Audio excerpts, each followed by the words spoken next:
organic, unpredictable, unknown, lovely, beautiful, a sense of fulfillment. This is part of the pleasures of life and not the chores of life.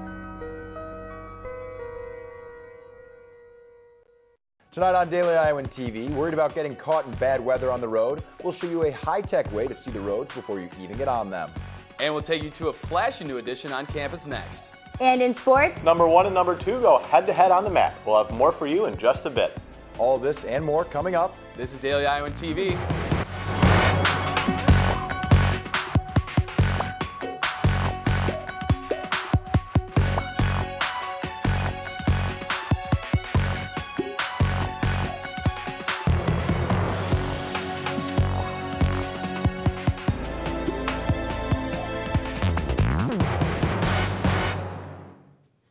Good evening and thanks for joining us. I'm Nick Fisher. And I'm Austin Love.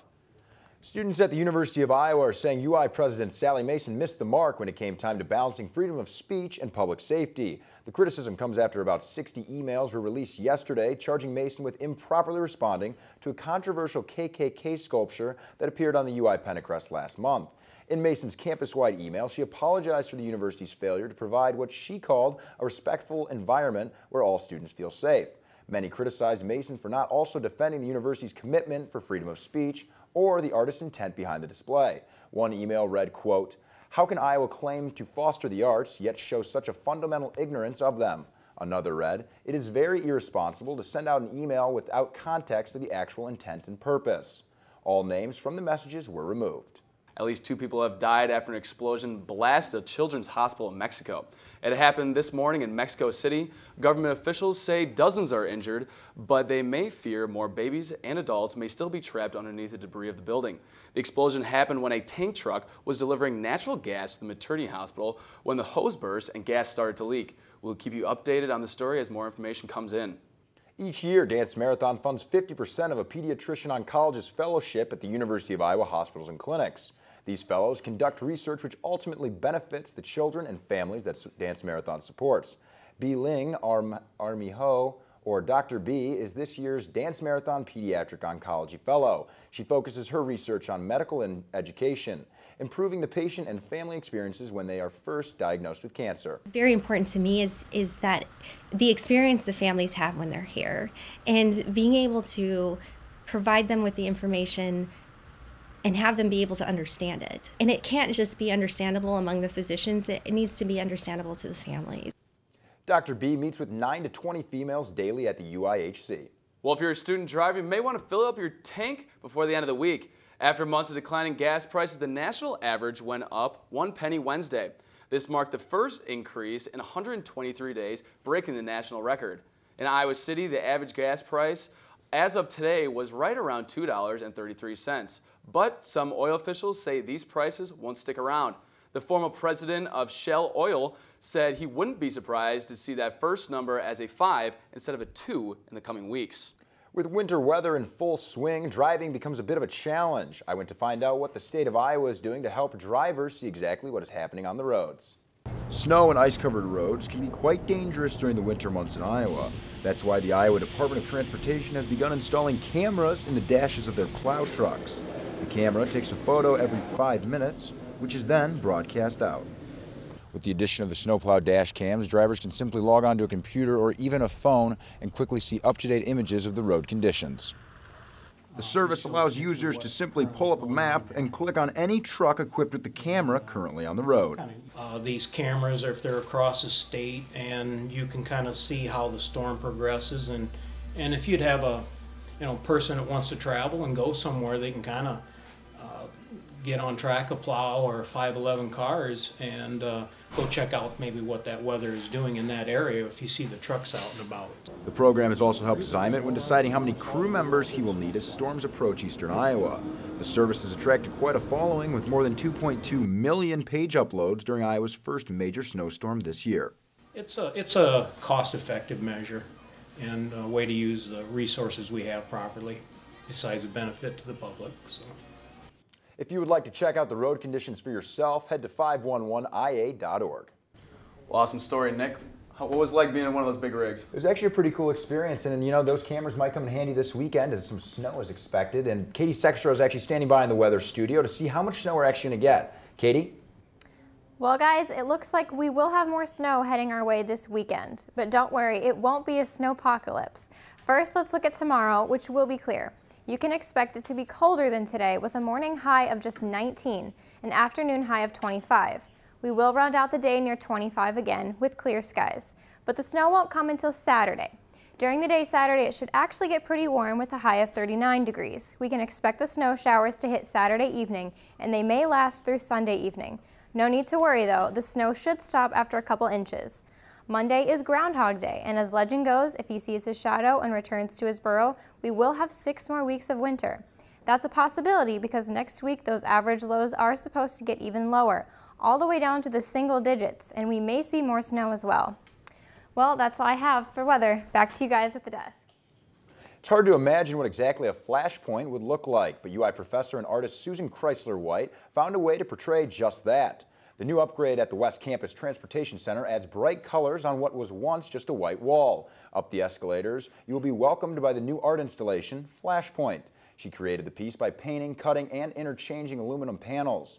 The artist was inspired by the location and finally got the chance to give it some color. I'm a painter and I love walls, I like big spaces, and coming through here was just a big empty white space, and you know, and it felt sort of unadulterated, it felt sort of clean and pristine, it had some nice kind of light. Susan teaches painting and drawing right here at Iowa. And now for some more news on Iowa City Arts, we'll toss it over to Megan Sanchez. Thanks, guys. Welcome to this week's edition of Daily Iowan TV, Arts and Entertainment. I'm Megan Sanchez, here with all of your latest arts and culture news. Tucked behind Bluebird Diner is an Iowa City gem that boasts big drama in a small place. Since 1981, Riverside Theater has provided a more intimate experience for its audiences, and this weekend will be no exception. I got on stage to see why the new romantic comedy, Lucky Me, is a show you won't want to miss. Check it out. Sarah Fine is all out of love and down on her luck, or lack thereof. All of the bad things that seem to happen to Sarah also happen to her apartment. So Yuri, the landlord, is kept very busy. But when a new guy moves in next door, her luck begins to change. Lucky Me, written by Robert Casely, has been on stage just 2 times before and will hit the Iowa City area this weekend. This small cast of 4 has even had the opportunity to work with Casely, who will be in the audience on Friday and Sunday. It's been our blessing to be able to talk to him about a living, breathing play that is still, because it's not officially published yet, still has room to grow and change. With a father for a roommate, dying goldfish, and other bouts of unfortunate events, Jennifer and the cast will be sure to keep you laughing and maybe convince you that love is out there. You can read more about the play and hear from the actors on what it's like to work in a small cast by heading to dailyiowan.com. And if you want to purchase tickets for the show, you can head to www.riversidetheater.org. As always, thanks for joining me for Daily Iowan TV, Arts and Entertainment. Austin and Nick, back to you. Thanks, Megan. And as for Iowa sports, that Iowa wrestling team is looking pretty darn good, Nick. I mean, with an undefeated record right now, I'd have to agree, but this weekend could change things. Minnesota will not be an easy victory for the Hawkeyes. So let's toss it over to Chelsea Brown and Danny Payne, who are standing by in the DITV Sports Studio. Guys.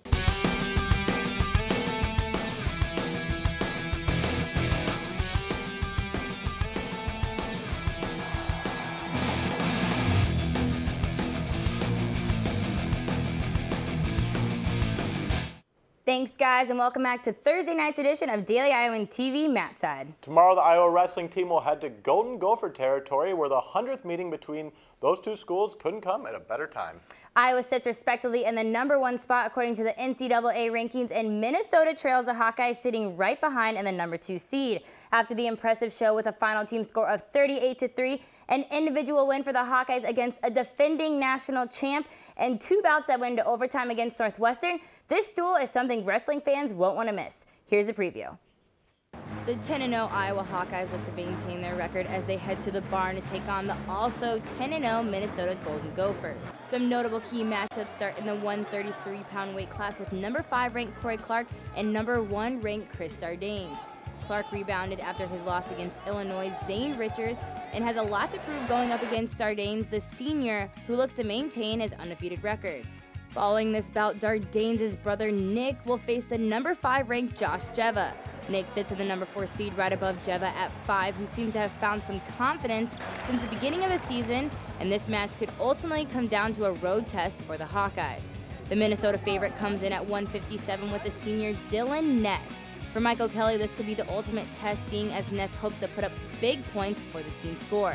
The senior bout to look for is number 4 ranked Minnesota's Logan Storley against number 2 ranked Iowa's Mike Evans.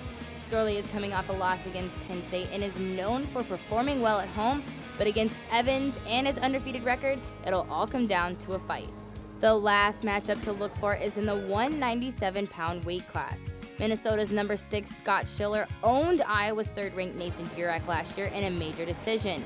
Similar to the 174 weight class, Schiller is coming off a loss, and hosting the duel in the barn could be the perfect fuel to his fire. In the end, it'll come down to bonus points for each team capturing as many as they can in the individual bouts that will hopefully separate from the tight bouts, claiming who is the best in the Big Ten and who remains undefeated. Now, Chelsea, for these two teams to remain undefeated, it's going to take all 10 bouts, and there's no doubt that each lineup is filled with individual talent. All 10 individuals in each weight class listed for the Hawkeyes are ranked within the top 15, according to Intermat.com. 3 Hawkeyes hold the number 2 spot, including Brandon Sorensen, earning his position against Northwestern last weekend. Also, Mike Evans along with heavyweight Bobby Telford. Minnesota has 8 wrestlers in the top 20 with 2 Gophers, both Chris Dardanes and Dylan Ness, who sit in the number 1 seed. Iowa leads the series 70-26, but the Gophers have won the last 2 dual matchups. It will also come down to swing matches. Those will be key in securing a team win. And senior Mike Evans knows exactly how important his match at 174 pounds could be. Zach Mackey has more. When number 1 and number 2 are pinned up against each other, it always comes down to a couple of swing matches. And the Hawks are hoping to get the swing matches in their way. Iowa's Mike Evans knows how big his 174-pound bout is going to be for the duel on Friday. I like a little extra pressure, a little extra incentive to get up for it, but I mean, it's Minnesota. How much incentive do you need? Evans is currently ranked 2nd in the nation, although he'll be going up against a pretty good wrestler for Minnesota. He's going up against the number 4th ranked wrestler in the country, Logan Storley, and Storley leads the series between these two 2-1. He's mat savvy. He's slick. He's an opportunist. Makes those kind of guys hard to wrestle. Those kind of guys, you really got to pick up your pace and put them down early and put them down every chance you get. Evans is currently one of 2 Hawkeyes undefeated on the year, a stat that he says he doesn't pay much attention to. You know, that's cool. I guess that's my longest streak, I think. But I don't really pay attention to it. Evans is ready to travel to Minneapolis on Friday. We're going to go into their arena, and we're going to hear a bunch of boos, and we're going to hear a huge crowd, and then we're going to shut them up. To stay updated throughout this duel, make sure to follow our Twitter account at DI Sports Desk. We'll be tweeting live from Williams Arena with the matchup set to begin at 6. And for post-duel reaction, make sure to check our blog at DailyIowanSports.com. Sunday, when Daily Iowan TV returns, we'll have more about the results of this meet and from Iowa Hoops as the Hawkeyes take on number 6 Wisconsin on Saturday. Austin and Nick, back to you guys at the desk. Well, that'll do it for us here at Daily Iowan TV. Make sure to catch us again on Sunday night at 9 p.m. for your latest news. Or catch us anytime online at dailyiowan.com. I'm Nick Fisher. And I'm Austin Love. Thanks for watching and have a great weekend.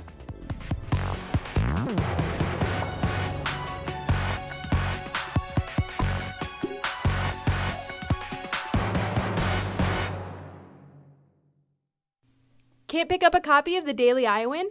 Are you worried about how you're going to find out about the latest news in Iowa City and the University of Iowa?